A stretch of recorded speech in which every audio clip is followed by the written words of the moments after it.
নমস্কার বন্ধুরা, পিংলুস কিচেনে আপনাদের সকলকে স্বাগত জানাই। আজ আমি একটা ব্রেকফাস্ট রেসিপি তোমাদের সঙ্গে শেয়ার করব। এখানে নিয়েছি আমি একটা পাকা আম, মিডিয়াম সাইজের পাকা আম। এটা খোসা ছাড়িয়ে পিস করে আমি মিক্সি জারে দিয়ে একটা পেস্ট করে নেব।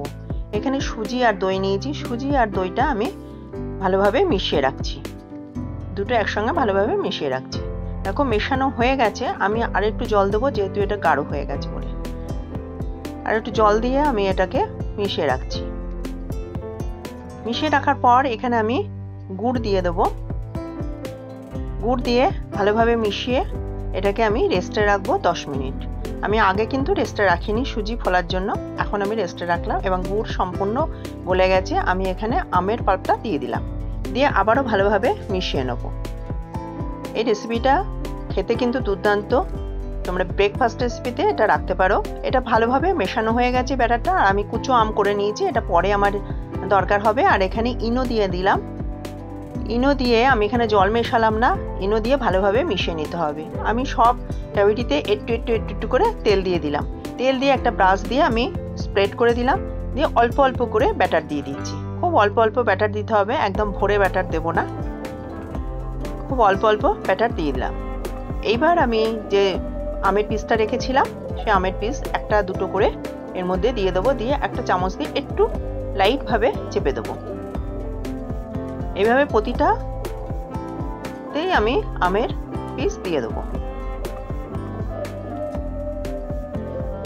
এবার আমের পিসের উপর আবারও আমি ব্যাটার দিয়ে দিচ্ছি। ব্যাটার দিয়ে ওটাকে ঢেকে দিচ্ছি। দেখো আমের পিস দিয়ে পিসের উপর ব্যাটার দিয়ে ঢেকে দিয়ে আমি কভার দিয়ে দিচ্ছি 2 মিনিটের জন্য। 2 মিনিট পর আমি দেখছি, এটা লো টু মিডিয়াম ফ্লেমে আমি রেখেছিলাম।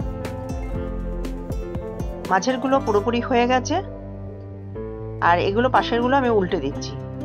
মাঝেরগুলো একদম হয়ে গেছে দেখো। এবার আমি এগুলো উঠিয়ে নিচ্ছি, এই তিনটেই উঠিয়ে নেবো। আর পাশেরগুলো আমি পরে ওঠাবো, কিন্তু তার আগে মাঝখানে যে জায়গাটা ছিল তার মধ্যে আবারও আমি দিয়ে দিয়েছি ব্যাটার।